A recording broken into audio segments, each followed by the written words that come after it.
समझना तुम कहानी का सार। एक मेंढक, एक बार बाढ़ आ गई तो वो मेंढक रहता था समुद्र में, तो वो मेंढक गिर गया कुएं में।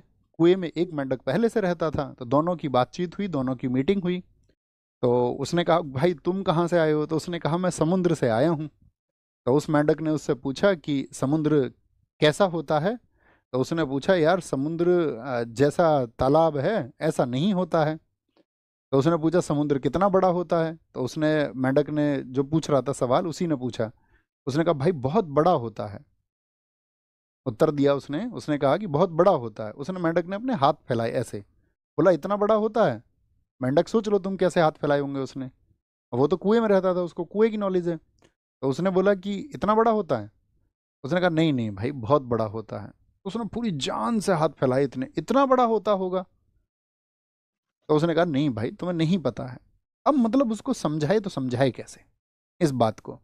तो कई बार चीजें इस बात पर भी निर्भर करती हैं कि आ, आप उनके जो समझने वाला व्यक्ति है उसके मस्तिष्क का स्तर कितना है, उसके अंदर कितनी चीजें जा सकती हैं। और समझ, जो समझाने वाला है वो देख के आया है सब चीजों को, वो सब कुछ जानता है। तो वो कई बार तो चाह के भी नहीं बता सकता सारी चीजें।